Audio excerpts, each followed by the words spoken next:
La voz de Copeagri. Bienvenidos. Este es el canal de las buenas noticias de la economía social de Costa Rica. La voz de Copeagri. Hola y bienvenidos a esta edición especial de La Voz de Copeagri. Hoy vamos a compartir con ustedes una conversación muy especial con el señor Arnoldo Obando Fonseca, quien es una persona importante en la historia del Cantón de Pérez Celedón y del gran proyecto de la construcción de la carretera interamericana, que es un proyecto importantísimo desde México hasta Panamá y que también tenía una intención de unir también a América del Sur en una integración histórica que nació allá por el año 23. Pero para comenzar esta conversación, primero vamos a saludar a nuestro invitado de honor, al señor Arnoldo Obando Fonseca, quien se ha desplazado desde Cartago para venir a compartir con nosotros. Aquí estamos en las instalaciones de el beneficio Copeagri en la comunidad de Lollón, lugar donde nació la cooperativa, que también tiene un gran valor histórico. Don Arnoldo, es un gusto que usted nos pueda acompañar y compartir con nosotros esa experiencia tan rica que usted tuvo participando directamente en la historia de nuestro país. Bienvenido.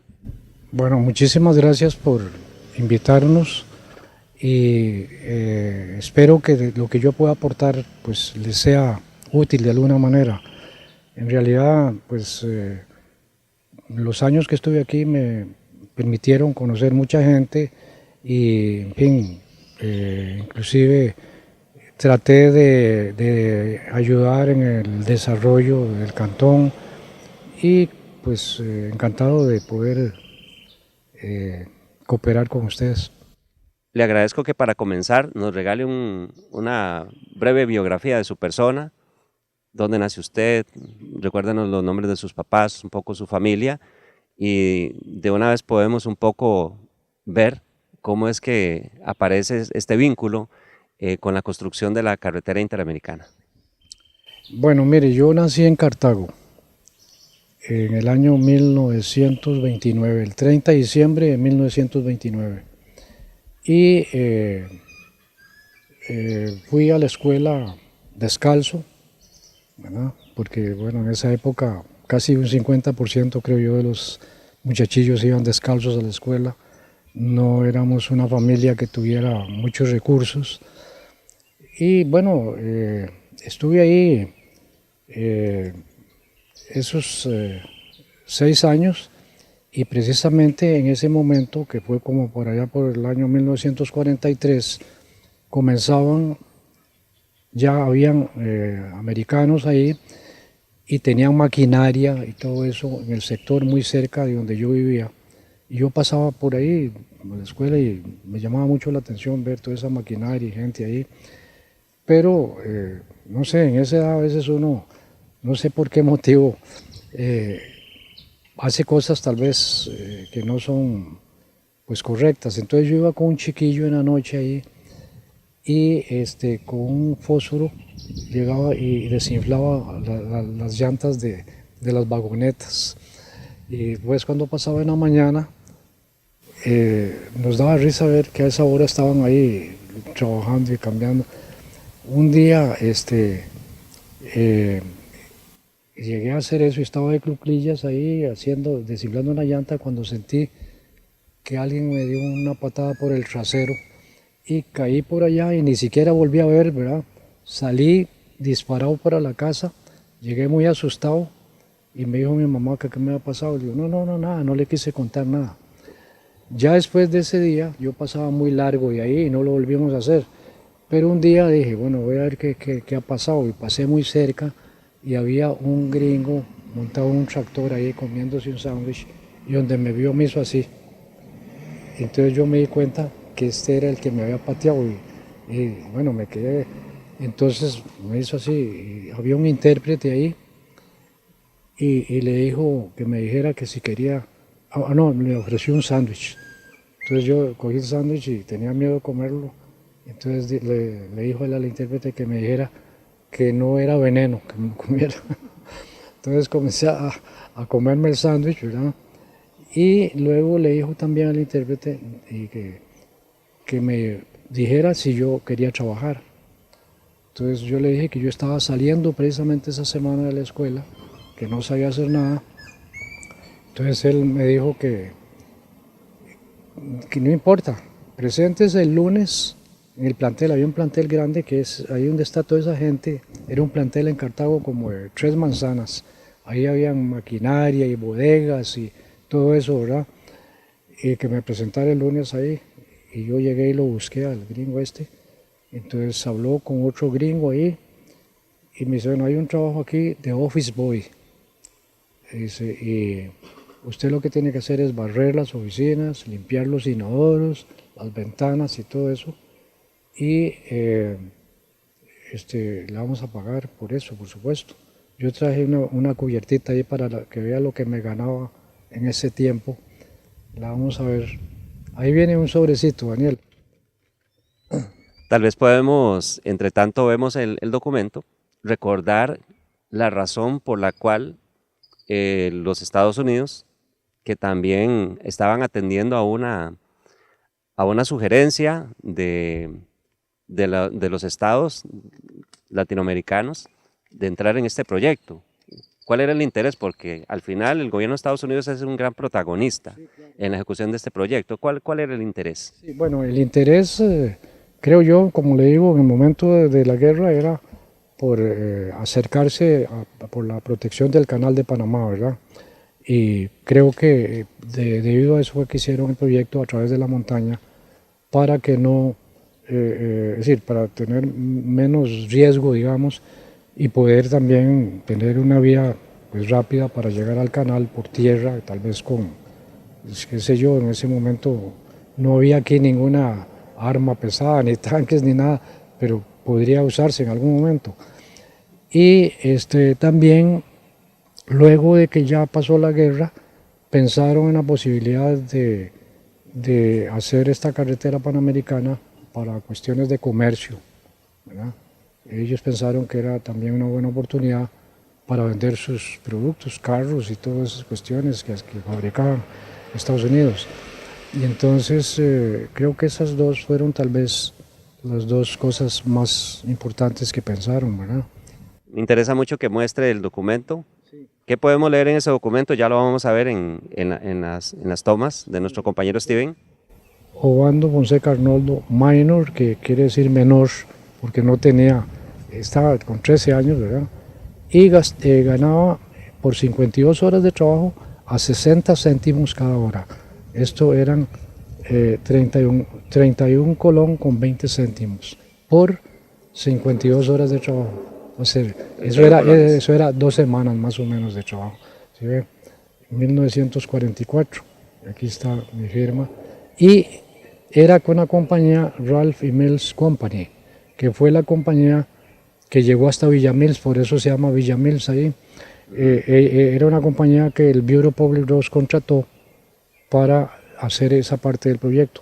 Luego ya en San Isidro, después le contaré eso, ya trabajé yo para el Bureau Public Roads, cuando ya Milton estaba ahí, toda esa gente, pero bueno, eso fue, ya esto estamos hablando aquí del año 44, y eso fue ya en el 49 que llegué yo a San Isidro.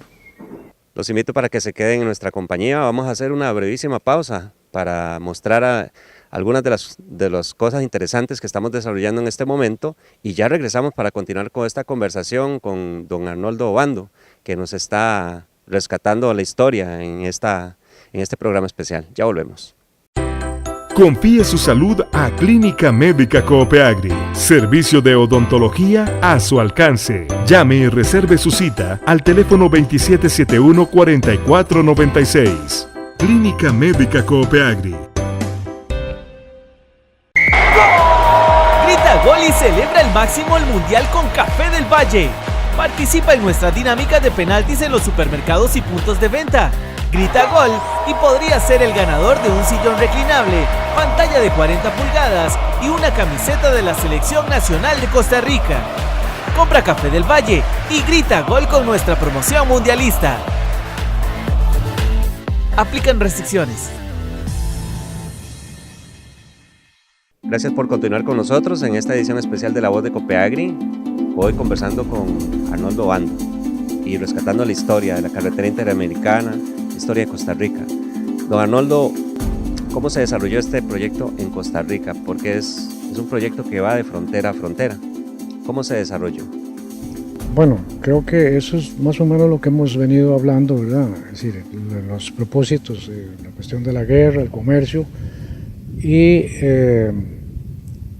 mucho costarricense aprovechó la oportunidad para aprender muchas cosas, porque muchas de esas personas que están en esa fotografía que yo traje ahí eran personas que trabajaban en agricultura allá en Cartago, en otras actividades, y se convirtieron en mecánicos, en operadores de maquinaria, en fin, una serie de cosas. Yo mismo tuve pues la suerte de, a través de mi mamá, conocer una señora que había estudiado, es decir, en Inglaterra, y ella me enseñó inglés, y eso me sirvió mucho porque, bueno, como yo trabajé con estos americanos, pues después el idioma me sirvió mucho ahí, y logré inclusive tener mejores puestos en el futuro. Ya cuando yo vine aquí a San Isidro, yo vine como asistente administrativo del proyecto y tenía que ver con toda la parte administrativa desde San Isidro, no hasta la frontera, porque allá había otra empresa, la Foster y Williams, que trabajaba allá, pero sí hasta Platanares de Buenos Aires era el proyecto en el que yo trabajé, y tenía que ver con planillas, con costos de operación de los campamentos y una serie de cosas de esas que aprendí ahí, porque como le digo, yo fui solo a primaria y eso lo aprendí con las gentes que me enseñaron eso, de que eran mayores que yo desde que estaba comenzando allá a trabajar. Ellos se encargaron de enseñarme muchas cosas, contabilidad, en administración y todo eso, y me permitió pues llegar a desempeñar ese puesto aquí en San Isidro. Yo era el encargado de seleccionar personal ya cuando comenzó la construcción y todas estas cosas, ¿verdad? No sé si hay algo más que... Claro, quiero rescatar los nombres de las compañías que fueran las concesionarias, porque el gobierno norteamericano delega en el Buró de Caminos Públicos de ese país toda la realización de ese proyecto, pero ellos a su vez dieron concesiones a otras compañías norteamericanas para que realizaran la obra. Sí, precisamente una de estas fue la Martin Wunderlich.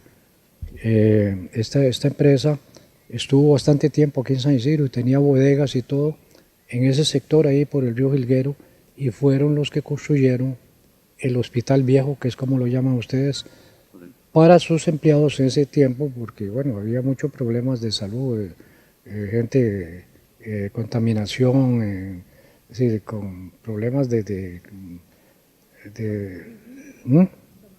sí, todo eso. Entonces, cuando ya terminaron, o sí, no terminaron, sino que suspendieron ya el trabajo, entonces quedó ese hospital sirviendo ahí. Recuerdo que después de hubo varios médicos ahí, ya empleados, no sé quién pagaba eso, si el gobierno o qué. Estuvo el doctor Drexler y estuvo Manuel Gavarain, no sé si ha oído hablar de don Manuel Gavarain, un español que vino, que entró por Golfito, no sé, pero era médico. Y él estuvo a cargo de ese hospital ahí. Recuerdo una anécdota importante en este momento, que fue en la época que estaba este médico aquí, Manuel Gavarain, cayó un avión de TACA en Santa Rosa. Y yo fui con Milton Fonseca ahí y con Wilson, un negro que había aquí, que este negro creo que era el único negro que había aquí en San Isidro. Y fue una persona, por cierto, que dio mucho. Él fue uno de los que estuvo construyendo el local de la Cruz Roja, en fin, reparaba cosas en las casas ahí, planchas y cosas de ese tipo. Y él trabajaba ahí y era una persona muy servicial. Yo creo que él tiene familia aquí, los Wilson, no sé si hay, yo creo que unos hijos de él tuvieron un negocio aquí, algo, un restaurancito, algo así. Y cuando cayó este avión allá, fuimos en jeep hasta donde se podía llegar con jeep y luego caminamos a pie y murieron, que yo recuerde, 2 personas ahí, el piloto y una muchacha de apellido Beita, de Volcán, de la familia Beita, y los demás pudieron salir por sus propios pies ahí. Era un avión, no eran aviones muy grandes en ese tiempo, no sé si tal vez unas 15 personas, algo así. Hablando de aviones, a mí me tocó viajar mucho en las avionetas pequeñas que tenía la compañía Aerovías del Valle. ¿Usted ha oído hablar de Aerovías del Valle? Creo que sí. Sí. Por cierto que este señor que aparece ahí, Antonio Páez, que aparece ahí como miembro del comité de la Cruz Roja, era el que administraba esta empresa, pero los dueños eran Rafael y Fernando Cruz. Estas dos personas, uno era dentista y el otro era piloto, y eran los dueños de la empresa.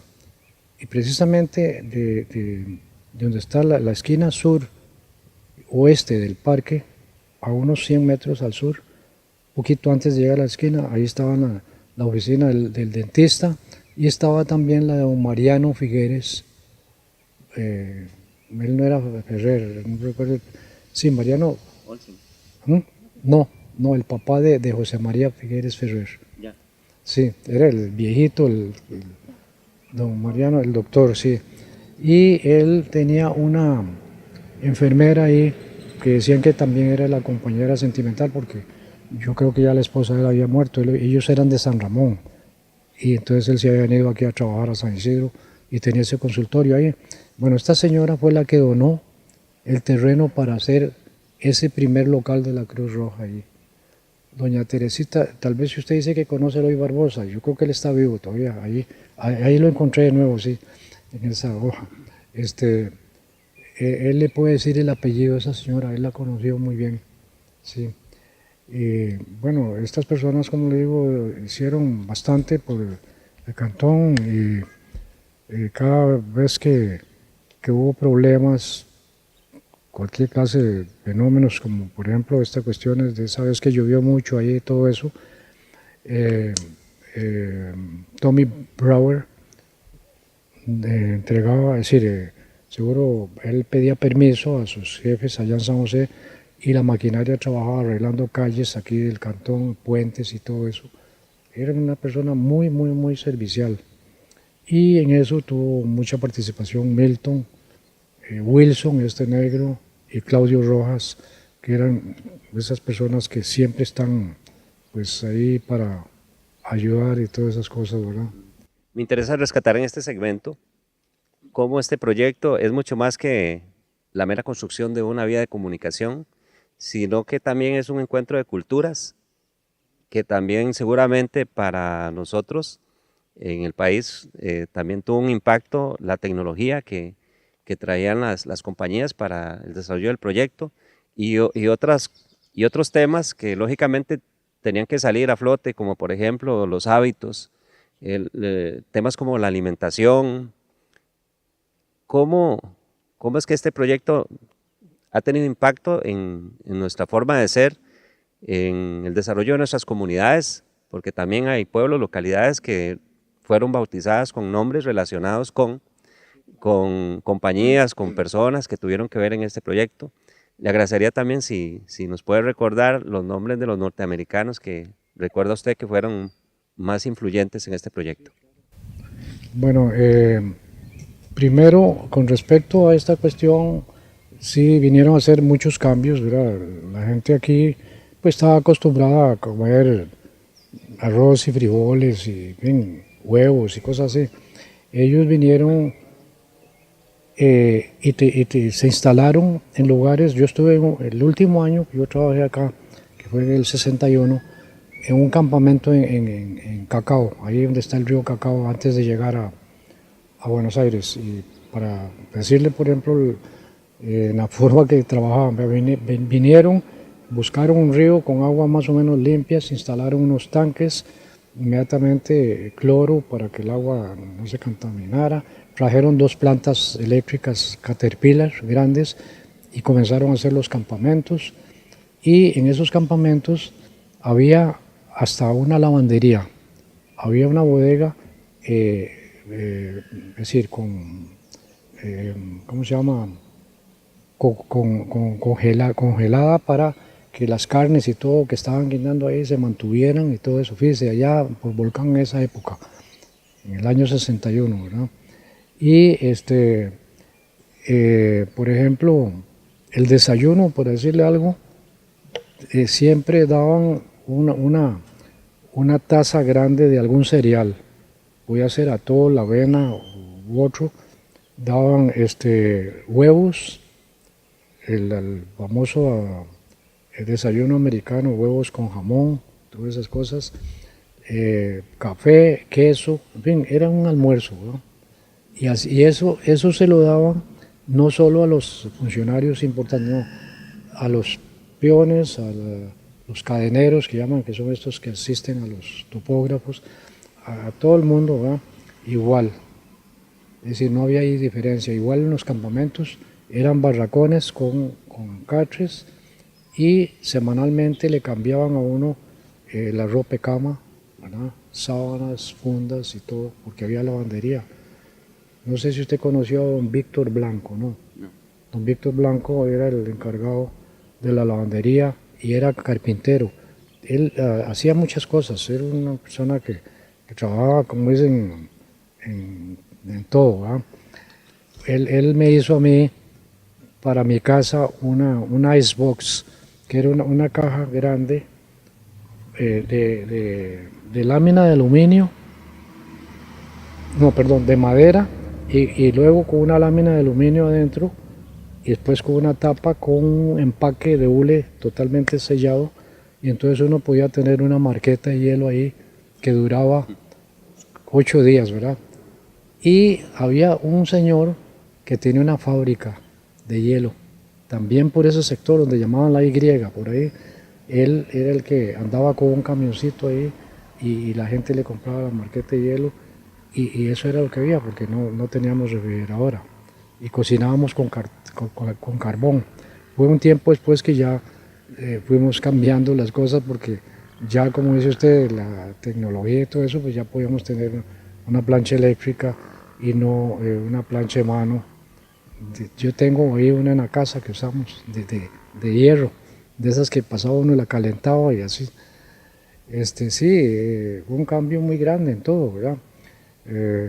Puedo decirle que, por ejemplo, en Villamils, que era un lugar bastante inhóspito allá en el Cerro de la Muerte, ahí igual habían hasta cocineros extranjeros, había un italiano que se llamaba Quinto Cavallari y todo, la comida excelente, y habían inventado, por ejemplo, las cocinas grandes que tenían muy grandes, por la chimenea, ese calor, ese humo, lo aprovechaban y habían puesto una tubería por todos los dormitorios para que calentara un poco en la noche ahí. Una calefacción. Sí, pero claro, es decir, muy, ¿cómo se dice? Rústica, ¿no? Pero sí, servía de mucho. Pero la gente tenía pues una calidad de vida muy importante porque había muy buena comida, se dormía bien, con bastantes cobijas y había un radio para comunicarse con San José, con los otros campamentos que habían allá en Esparza, había uno en Macacona, y con San Isidro. Bueno, tal vez no estamos viendo ahorita eso, pero son cosas que me voy acordando. Esta radio se usó mucho ahí en la época de la Revolución, porque don Pepe Figueres manejaba todo lo que era la parte desde la Lucha, allá el Empalme, hasta San Isidro, todo ese territorio ahí, viajaban para allá y para acá los combatientes y todo eso.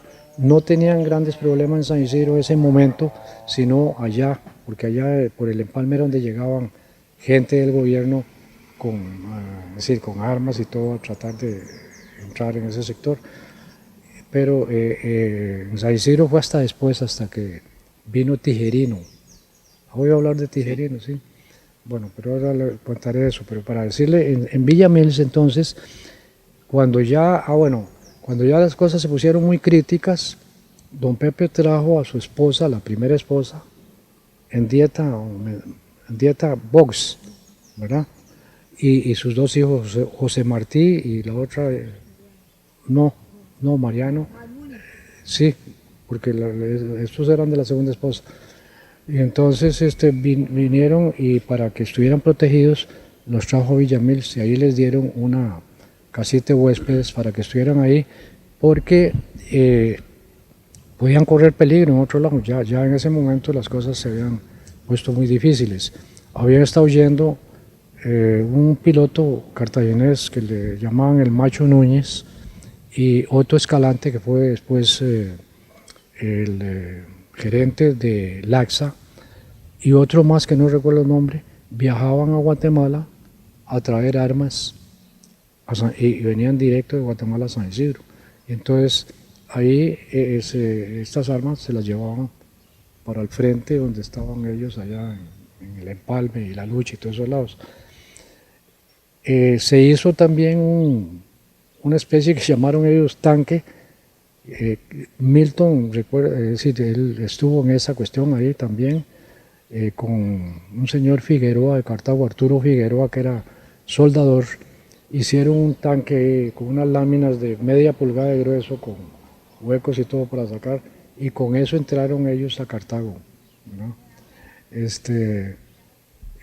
Nosotros entramos a Cartago unos 2 días después de que Figueres entró. Ya él, a su vez, la Legión Caribe entró a Limón también. Y entonces fue una cuestión ahí que coordinaron para que pudiera dar un impacto fuerte de cómo estaban armados y todo eso. Recuerdo algo interesante, una de las personas que trajo Figueres, mercenarios, eran gentes de esas que traían, algunos lo hacían por ideales, que venían, ¿verdad?, a ayudar en una revolución, y otros por dinero. Uno de apellido Godoy, salvadoreño. También, como digo, lástima, bueno, que Milton está muerto, pero él recuerda eso muy bien, porque lo comentamos mucho ahí en el campamento en Villamils. Este señor, que era un general ahí, trajo unas 2 personas, creo, al campamento, y entonces los gringos le dijeron que se les estaba agotando ya la comida y que no querían que trajeran más gente porque no podían dar en comida a todo el mundo, ¿va? Y entonces él dijo, bueno, está bien, ¿no? Yo me voy a hacer cargo de eso. Y se fue por la montaña él con ellos y les dijo que los iba a dejar ir. Dice, ya aquí ustedes busquen aquí un trillo y salen no sé qué a dónde ahí, pero apenas volvieron las espaldas, los ametralló. Era de apellido Godoy. Igual que le cuento de Aureo Morales, no sé si se ha oído hablar de Aureo Morales, un dominicano, pero fue traído no por Figueres, sino por el gobierno de Teodoro Picao, que entró por allá por Dominical, no, más bien creo que entró por Golfito, pero se vino por la costa y fusiló a los hijos de don Arturo Infante, a 2 hijos y a un yerno. Ahí en Dominical usted puede ver que hay un pequeño monumento de piedra. Ahí, al salir al mar, ahí a este lado está. Yo no sé si todavía está, porque hace tiempo que no voy por ahí, pero ahí estuvo por muchos años. Y ahí dice los nombres de ellos, de los infantes que fueron fusilados ahí por Aureo Morales, que fue uno de estos individuos que trajeron también en esa época. Vino uno también de apellido Tavío, que era cubano, en fin. Fue una época bastante problemática, ¿no? Me interesa retomar el tema también de toda la maquinaria que trajeron para la construcción de la carretera, porque el tramo Cartago-San Isidro del General fue un verdadero reto, incluso para ellos, porque por las alturas, por la topografía, me parece que leí en algunos de los documentos que se movieron unos 10 millones de metros cúbicos de material para realizar esta obra, y todo eso requirió una tecnología que seguramente en nuestro país era impensable en aquel tiempo. Bueno, es decir, lo que usaron fueron, es decir, habían muchos de esos americanos que vinieron ahí, puedo mencionarle Mr. Hanna, Mr. Dove, John Root, en fin, que habían trabajado mucho en carreteras y tenían un gran conocimiento en eso, ¿verdad? Y por supuesto entrenaron costarricenses que, como le digo, muchos de ellos, algunos que yo conocí, los hermanos Garita, todos, Mateo, Demetrio e Isaías, todos llegaron a ser operadores de maquinaria excelentes, los enseñaron a trabajar y bueno, la tecnología simplemente, bueno, claro, aquí la gente no estaba acostumbrada antes, traían tractores bulldozer grandes, D8 que llamaban que era el más grande, y trabajaban como se puede ver en algunas fotos de esas en los taludes así parados, ahí bajando, no sé, hasta cortes ahí de qué sé yo, 70 metros o algo así, ¿verdad? Ahí todavía, ahí se pueden ver ahí por el lado de División para arriba, ¿verdad? Que están bastante altos. Y toda esta gente se jugaron la vida ahí, trabajando, les pagaban bien. En ese tiempo, si usted ve, es insignificante si lo comparamos con el valor que tiene ahora el dinero, pero para ellos eran sueldos muy buenos, se comía muy bien, muy buena atención, la relación entre americanos y costarricenses fue excelente porque, como le digo, más bien ellos en muchas ocasiones admiraban mucho el trabajo y el talento de los costarricenses que estuvieron ahí, ¿verdad? Vamos a hacer una nueva pausa para luego retornar, don Arnoldo, y que también usted nos regale su historia en vínculo con Milton Fonseca, que para el cantón de Pérez Celedón y para nuestra cooperativa es una persona muy importante. Así es que les invito para que se queden con nosotros, hagamos una brevísima pausa y ya retornamos para continuar con este programa especial. Ferretería y Materiales Copeagri le trae la Feria de Herramientas.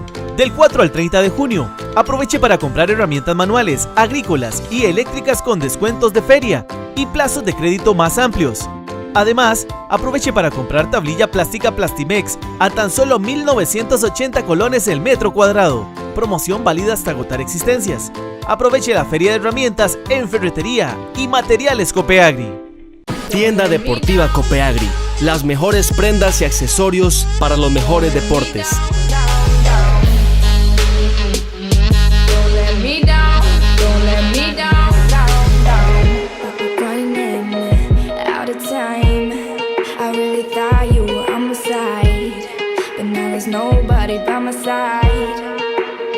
Tienda Deportiva Copeagri, contiguo al supermercado Copeagri Palmares. Continuamos con este programa especial de La Voz de Copeagri con el señor Arnoldo Obando. Arnoldo, nos interesa mucho su experiencia en relación al señor Milton Fonseca Balmaceda, quien descansa en paz y que fue una persona muy importante para nuestra cooperativa, pero también para la región, para el cantón de Pérez Celedón. ¿Cómo lo conoce usted? ¿Es en el contexto de este proyecto, de la construcción de la carretera? Correcto. Fue ahí precisamente donde lo conocí a Milton, primero en el empalme, porque fue donde trabajó primero él, y estaba muy joven por aquella época, y estuvo trabajando como salonero ahí. Y luego él, tiempo después, se metió al taller mecánico y llegó a ser el jefe del taller mecánico en San Isidro, ¿verdad? Y a tener un rol muy importante ahí en cuanto a todo lo que era relacionado con la mecánica, porque no sé si lo habíamos grabado ya, pero él tuvo mucho que ver en épocas en que hubo problemas, fenómenos naturales, digamos, aquí en Pérez Celedón, a través del jefe nuestro, que era Tommy Brower, logramos conseguir que él prestara el equipo, ¿verdad?, totalmente gratuito para arreglar puentes y caminos, que eso pues le hubiera costado un montón de plata a la municipalidad, por ejemplo, ¿verdad? Y él fue una persona que siempre estuvo muy atento a servir a la comunidad, ¿verdad? ¿Era un hombre de confianza para la compañía norteamericana? Sí, claro que sí, muy de confianza, ¿no? Sí, él tenía muy buena relación no solo con Tommy Bravo aquí, que era el jefe aquí, sino también con los ingenieros que trabajaban en el proyecto de Cartago, en fin, Villamils, e inclusive con el jefe que era Mr. Hashberger, el ingeniero residente en Costa Rica.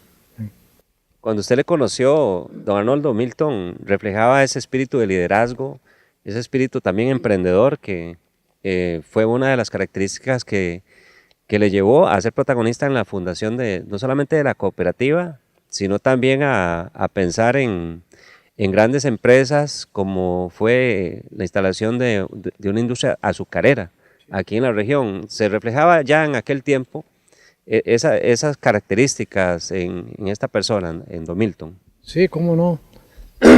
Él inclusive, no me lo ha mencionado usted, pero también se metió en la parte de, él creo que tuvo una finquita de arroz en Sierpe, no sé si usted sabía, sí, porque ya él, es decir, quería independizarse y estaba pues con ese gusanillo, como dicen siempre, de emprender cosas. Y recuerdo también, ya yo creo que me había ido aquí cuando lo del ingenio, pero yo recuerdo cuando él se metió en esa cuestión, creo que él fue fuera del país a conseguir este equipo, ¿no? El ingenio, alguna parte. Finalmente lo compraron en San Carlos, en la zona norte. Ah, bueno, ya, yo creí que había sido un equipo que habían, o habían ofrecido, no sé si en Cuba o por ahí. Habían valorado una alternativa en Puerto Rico, pero finalmente se decidieron por una planta que está ubicada en San Carlos, en la zona norte. Bueno, sí, esa parte no lo sabía yo, pero sí, él siempre fue una persona que tuvo muchas ideas así para llevar a cabo proyectos grandes, como es hoy día esta cooperativa, por supuesto, y el ingenio. Retornemos a la construcción de la carretera, porque se me ha quedado una consulta importante. Es con relación a las adversidades que tenían en la obra. ¿Cuáles eran las principales adversidades, tomando en cuenta que estaban en una región montañosa, a una altura considerable, con una topografía difícil? Pero ¿cuáles eran esas principales adversidades que tenían en la obra constructiva? Bueno, especialmente la gente que trabajaba ahí en la trocha con tractores y que tenía que trabajar en taludes muy empinados y todo eso. De hecho, murieron ahí un señor de apellido Fuentes de Cartago y otro de apellido Molina de Cartago. Estas personas murieron ahí y que se fueron con maquinaria y todo abajo. Yo no sé si eso ocurrió exactamente. Aquí lo llaman Pioneer, el sector de Pioneer, pero es Pioneer, que la gente decía Pioneer. Ahí hay un río abajo, creo que ahí quedaron enterrados esas personas, bueno, lo sacaron, pero los tractores y todo con que estaban trabajando. Es uno de los accidentes que recuerdo yo ahí, ¿verdad? Las dificultades, claro, eran enormes por todo, por el clima. Es decir, el instalar cosas, por ejemplo, hubo un quebrador allá casi en el cerro, por donde llaman Estaquero, ahí hubo un quebrador y recuerdo que ahí también ocurrieron algunos accidentes que no recuerdo bien, pero en fin, sí, eso era, como digo, en trabajos de ese tipo pues siempre hay, a pesar de que ya los americanos, como era lógico, por ejemplo, digamos, al principio la gente le trabajaba, por ejemplo, en el taller de carpintería sin nada, sin ninguna protección. Pero entonces ya trajeron anteojos grandes que le cubrían casi toda la cara y en lugar de llevar la sierra ahí con la mano hasta acá, tenía un protector y todas estas cosas para seguridad de las personas, ¿verdad? Eso era parte de la tecnología que aquí la gente no estaba acostumbrada, ¿no? En el tiempo que tardó el proyecto, ¿recuerda usted si hubo algún brote, alguna enfermedad o algún padecimiento Y también quería consultarle si recuerda de otros accidentes que pudieran haber y también cómo era la reacción de los norteamericanos cuando sucedían estas situaciones. Bueno, no, la reacción de ellos era siempre muy solidaria. Sí, ellos siempre precisamente tenían, allá en Villamil hubo un pequeño sector ahí donde estaban los campamentos, donde estaban dormitorios y cocina y comedor, en donde había un médico con cirugías menores y cosas para auxiliar a cualquier persona, por ejemplo, que se cortara un dedo, cosas de ese tipo. Así que siempre. Mientras pasa el Sí, allá. Mientras pasa el No, malaria ahí no. Tal vez malaria había aquí en las zonas bajas, en Dominical o esos lugares, pero ahí no. Bueno, sí, eso sí, por ejemplo, en los campamentos acá donde estuve yo, era muy corriente que los gentes que iban en la trocha, los peones, que iban cortando ahí para que los topógrafos pudieran poner ¿cómo se llama? El trípode. Sí, el trípode ahí, todo eso. Más de una vez tenían que ir, mataban culebras. A veces llegaban y apuntaban en la noche, hoy maté 3 y cosas así, ¿va? Una vez en el campamento ahí en Volcán, estábamos afuera, había un palo de mango ahí y estábamos por ahí y entonces vimos como una terciopelo se iba metiendo por los alambres que habían, ¿verdad? De que venían de donde estaba la planta eléctrica a subirse, meterse en el cielo raso del campamento. Pero hubo una persona ahí que la mató antes de que llegara. Y otra vez, el salonero que arreglaba todos los días la cama, ahí, el camarero, como lo llamaban, se encontró debajo de una cama una terciopelo arrollada ahí. Se llevó tremendo susto, ¿verdad? Porque es decir, la mataron también, pero era muy corriente. Sí, es decir, nosotros vivíamos ahí por la Tormenta, llaman barrio Boston ahora, ¿no? Por ahí. Ahí de la Tormenta como unos 75 metros. Y una vez se nos metió una culebra a la casa también. Sí. Vamos a hacer nuestra última pausa y vamos a retornar para hacer un recuento de algunas anécdotas o algunos elementos en esta historia que puedan ser importantes.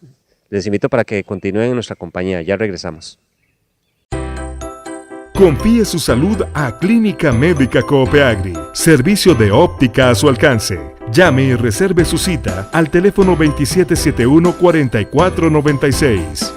Clínica Médica Coopeagri. Grita gol y celebra el máximo el Mundial con Café del Valle. Participa en nuestra dinámica de penaltis en los supermercados y puntos de venta. Grita gol y podrías ser el ganador de un sillón reclinable, pantalla de 40 pulgadas y una camiseta de la Selección Nacional de Costa Rica. Compra Café del Valle y grita gol con nuestra promoción mundialista. Aplican restricciones. Continuamos con este programa especial compartiendo con don Arnoldo Obando la historia del Cantón de Pérez Celedón, la historia de la construcción de la carretera interamericana. Estamos en este último segmento y me gustaría que pudiéramos rescatar algunas anécdotas que se nos hayan quedado fuera de la conversación que hemos tenido anteriormente. Recuérdenos esa anécdota, por favor, de esa avioneta y de esa misión humanitaria que ustedes tuvieron con un chico indígena. Sí, bueno, una oportunidad tuve que ir a Buenos Aires. Teníamos que ir a hacer un trabajo allá que nos mandaron aquí, que no recuerdo ahora qué era, y llegamos aquí al campo de aterrizaje. Llamo campo de aterrizaje porque no era un aeropuerto, era apenas una sabana ahí que a veces en invierno se llenaba de barro y agua y las avionetas despegaban, iban haciendo zigzag ahí por el barro, ¿verdad? Llegamos ahí en la mañana, nos habían citado para las 6 de la mañana. Digo llegamos porque yo iba con un señor, René Hodgson, que iba conmigo para allá. Y nos dijeron que no se podía hacer el vuelo todavía porque había muy mal tiempo, que habían avisado de allá a Buenos Aires que no se podía estaba oscuro, que llovía y no sé qué. Entonces esperamos ahí unas horas y como a las 9 de la mañana vino el piloto y preguntó de nuevo, dice, no, ahí sigue el tiempo mal, ¿verdad? No mejora mucho. Entonces él dice, bueno, es que si nos quedamos aquí vamos a perder el día, no sé qué. Entonces autorizaron el vuelo. Este señor, don Antonio Páez, dice, bueno, si usted cree que se puede hacer, dice, sí, vayan y se montan ahí. Las avionetas eran pequeñas y usted podía ver lo que hacía el piloto y todo, porque aquí iba el piloto, digamos, ¿verdad? A la par iba un pasajero, porque no había copiloto ni nada de eso. Atrás iban, no recuerdo si éramos 2 o 3 personas, pero era así, uno apretaba así. Y la puerta, donde entraba uno, cerraba uno con un picaporte. Picaporte era lo que cerraba uno así, ¿verdad? Y ya atrás metían el fuselaje jabas con gallinas y cosas de ese tipo, y iba taqueado, ¿verdad? De cosas. Bueno, entonces salimos y ya salió ahí. Yo recuerdo que cuando salimos había mucha neblina o no sé, no se veía nada, era oscuro, nada más que nubes así muy cerca. Y entonces, como después de unos 15 minutos o algo así, porque eran vuelos cortos, ¿verdad? 15, 20 minutos, dice, bueno, voy a orientarme, dice, porque ahorita dice, no sé, yo creo, dice, que estamos ya llegando al campo de aterrizaje de Buenos Aires, digo. Entonces, puchi, de un momento a otro se clavó así, fue puchi, sentí un vacío así grande y se fue así, y lo que vi yo fue un montón de árboles, ¿verdad? Y volvió a subir así y dice, ya me orienté, dice, ya sé dónde estamos. Entonces agarró así y ya inmediatamente comenzó a bajar y ya se comenzó a ver el campo ahí y ya aterrizó. Por cierto que el plan de vuelo era para regresar el mismo día y no lo pudimos hacer. Tuvimos que quedarnos ese día en Buenos Aires porque estaba el tiempo malísimo y no se podía hacer otro vuelo. Tuvimos suerte, más bien yo creo, de llegar bien ese día y esa es una anécdota que siempre recuerdo.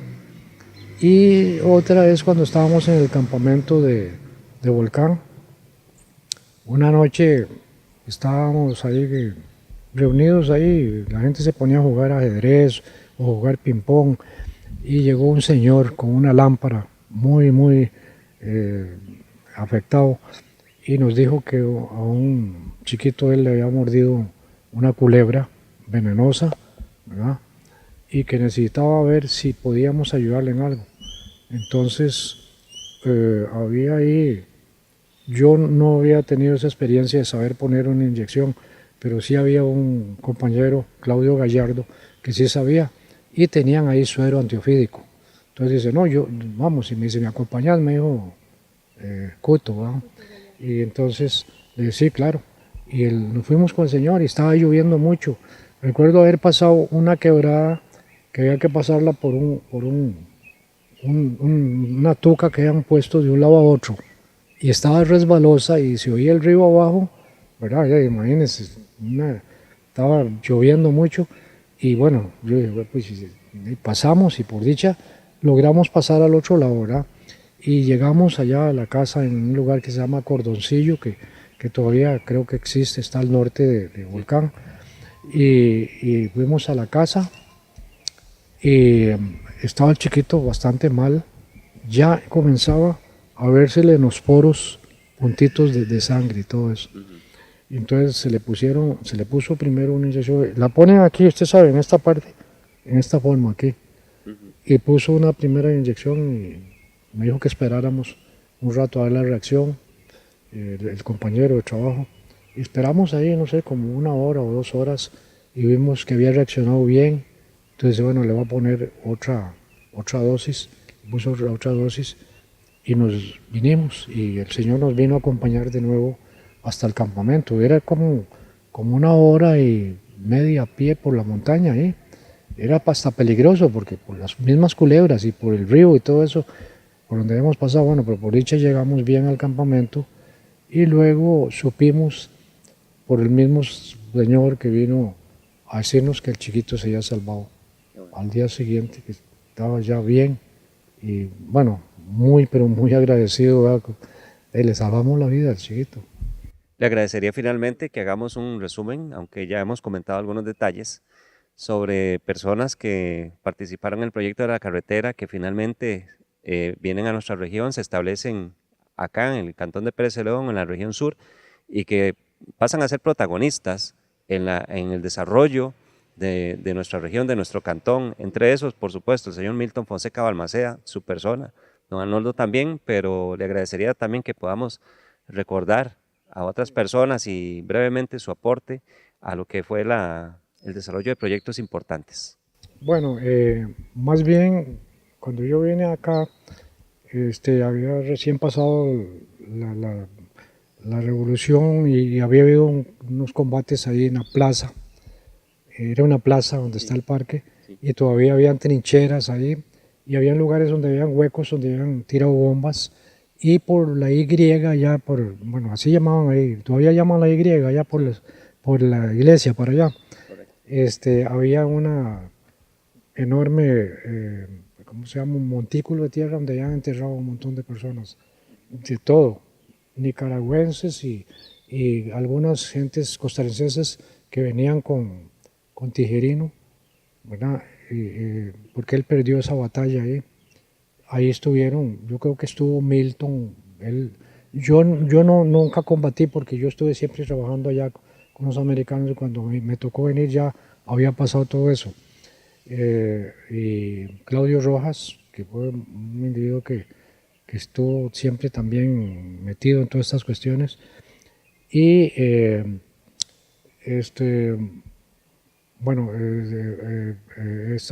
después de esta cuestión hubo otras personas ahí que Natalio Fallas fue un individuo que, bueno, tuvo el teatro Fallas o el cine Fallas, ¿no existe todavía eso? No. Ya como tal no existe, Ujú. es un centro comercial lo que hoy lleva ese nombre. Y estaba también otro cine por allá, bajando por ahí, ese caminito que hay de la pulpería esta famosa de la Tormenta, por ahí había otro cine en la pura cuesta ahí. No recuerdo cómo se llamaba este. Un cine que se llamó Arelis. Sí, bueno, ahí había ese cine.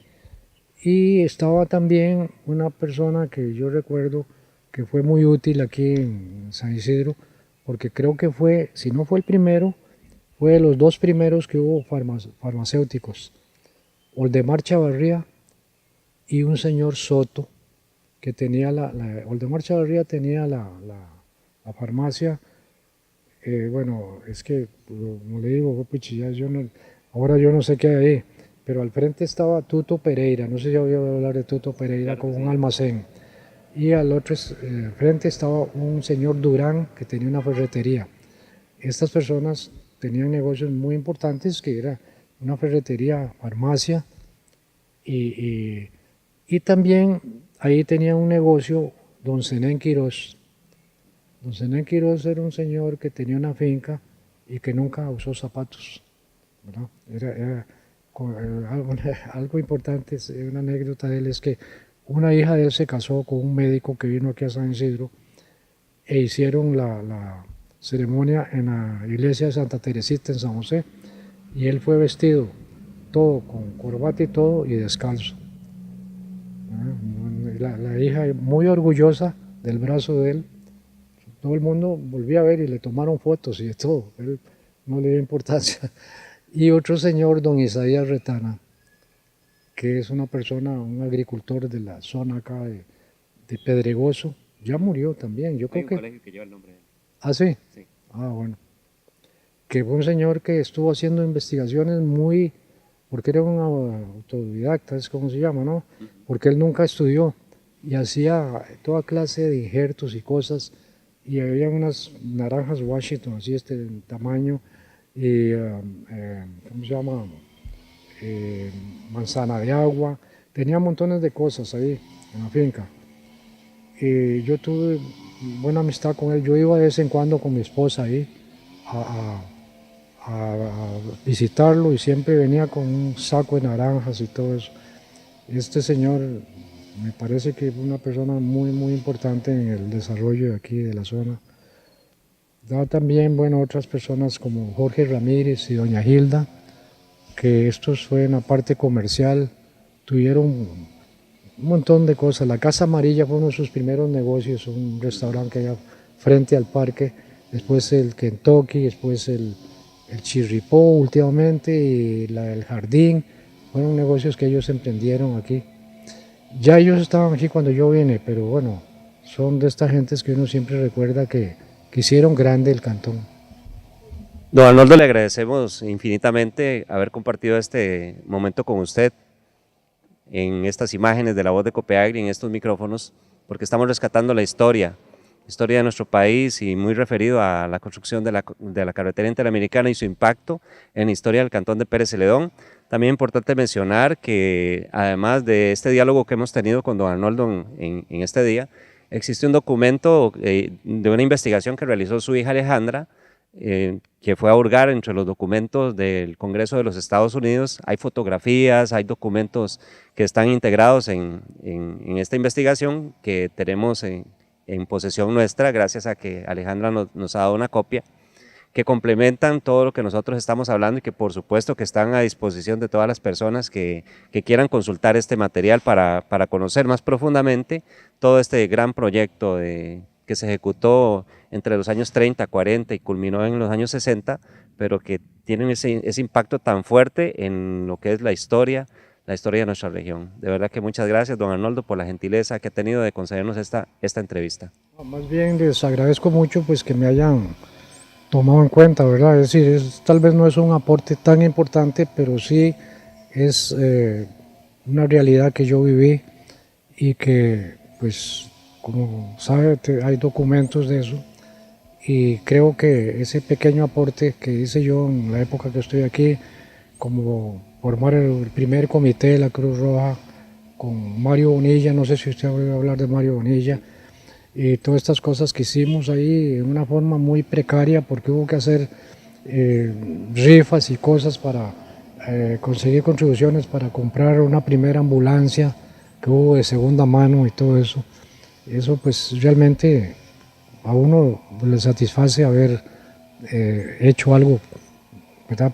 por otras personas. Muchas gracias a don Arnoldo y muchas gracias a todos ustedes que han estado en esta edición especial de La Voz de Copeagri. De parte de este servidor Mauricio Rodríguez, les agradezco muchísimo. En la producción y en las cámaras don Steven Arias. Muchas gracias de verdad, que Dios les bendiga y les acompañe hoy y siempre.